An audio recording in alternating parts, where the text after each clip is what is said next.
Challenge करने वाले लोगों से।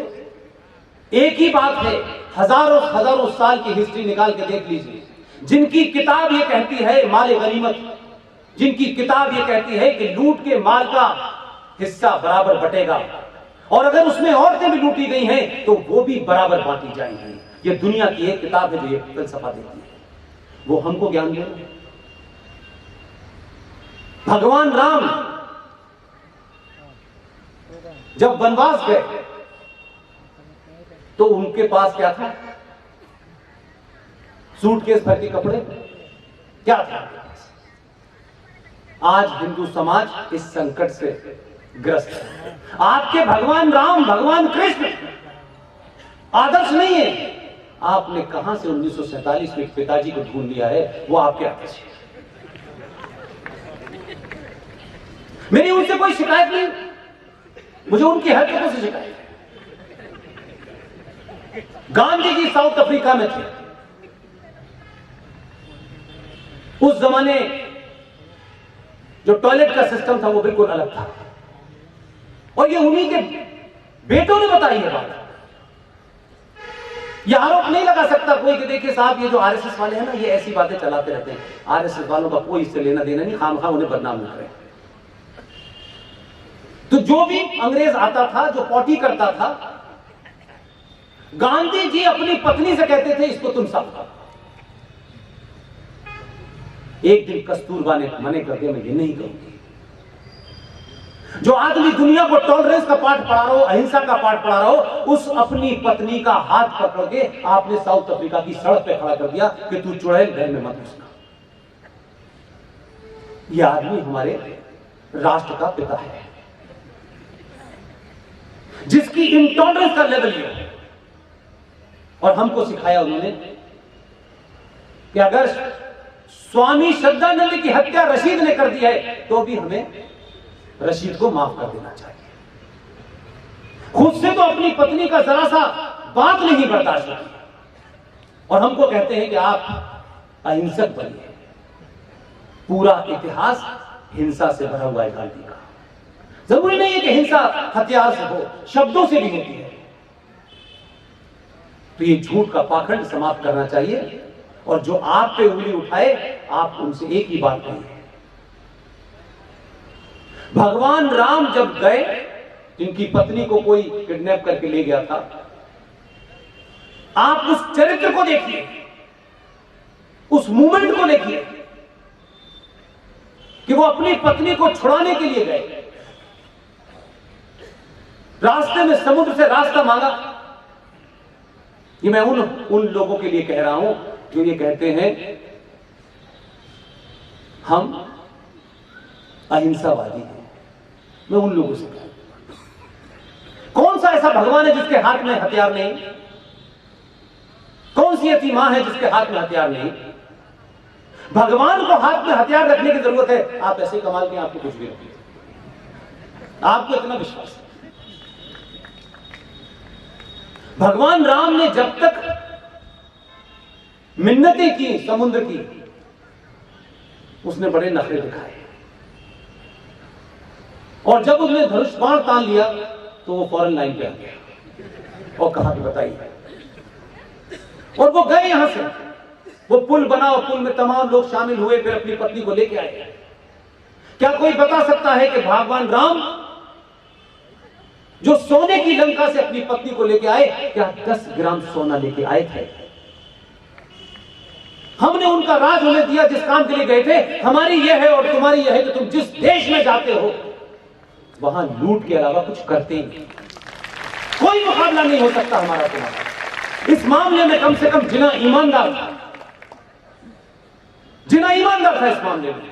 उसने साफ साफ कहा हिंदू और मुसलमान दो अलग अलग संस्कृति हैं, दो अलग अलग मजहब हैं, ये एक रह ही नहीं सकते। जिना की इस बात को मैं इसलिए मानता हूं कि वो सही बात कह रहा था, लेकिन इस देश के पाखंडी नेताओं ने कहा नहीं नहीं नहीं, हम तो भाई भाई, हम तो सदियों से रह रहे हैं। मुझे वो सदियां नहीं मिलती जब से ये भाई भाई थे। कब थी सदियां? एक वाक्य मुझे बता दे जब से कहा जा रहा हो कि हम भाई भाई हैं। ये भाई भाई का शब्द कहां आया? जब प्रॉफिट मोहम्मद के खानदान में झगड़ा होने लगा, तब उन्होंने कहा तुम सब भाई भाई हैं। और कमाल का इस देश और दुनिया में भी पाखंड है।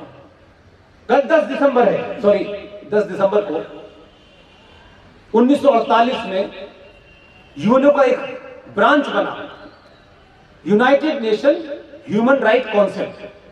आप सब ह्यूमन राइट की बात करते हैं। 10 दिसंबर को इसका बनाया गया। दुनिया के 53 देशों ने यह कह के उस पर साइन नहीं किए कि इसमें जो प्रोविजन है वो हमारा मजहब नहीं मानता। उसमें लिखा है महिला पुरुष के बीच में जेंडर जस्टिस की बात कही, बोले नहीं हमारा तो यहां माने नहीं जाता, हमारे यहां तो 2 औरतों की गवाही एक मर्द के बराबर होती है। उन्होंने कहा सारे धर्म बराबर करना, इस्लाम के अलावा सारे फेक हैं, फ्रॉड हैं। ये प्रोसीडिंग का हिस्सा है। 53 इस्लामिक देशों ने उस मानव अधिकार जो संस्था दुनिया में सर्टिफिकेट बांटती है उस पर साइन करने से मना कर दिया। उनका नहीं, हम नहीं मानते। लेकिन बदले हुए हालात की त्रासदी देखिए कि सऊदी अरब भी ह्यूमन राइट काउंसिल का चेयरमैन रह चुका है। इसलिए कौन हमको ह्यूमन राइट की बात बताएगा? क्योंकि आपके यहां राजनीतिक ये जुमला सूट करता है, इसलिए लोग कहते हैं भाई भाई है। और आप समझते हैं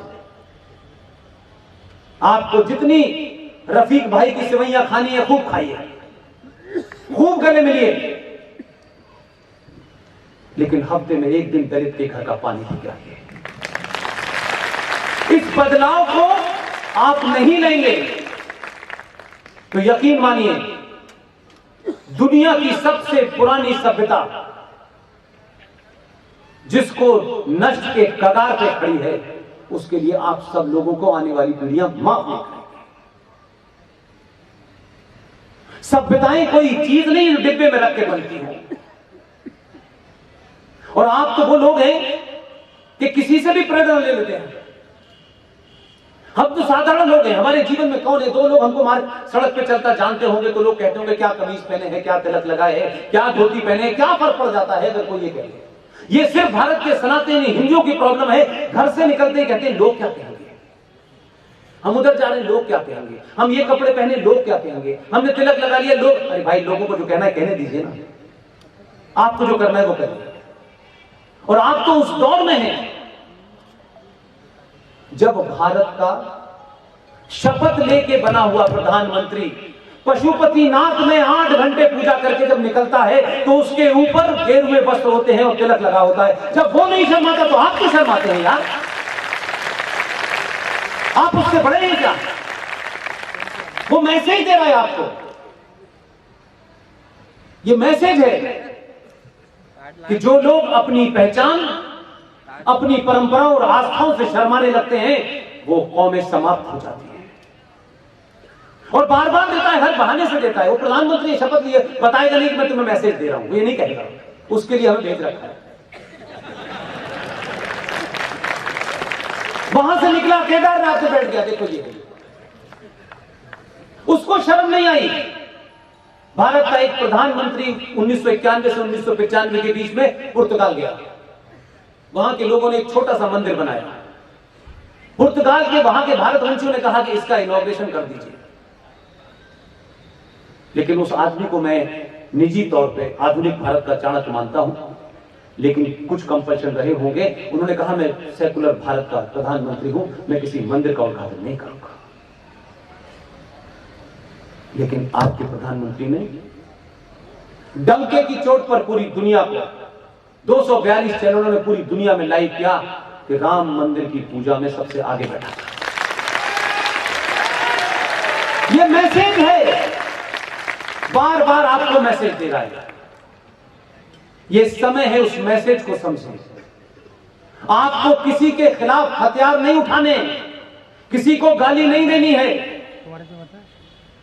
आप अपने अंदर सोई हुई आत्मा को जगा लें, अपने पुरुषार्थ को जानें, अपने हीरोज को वेलकम करना सीखें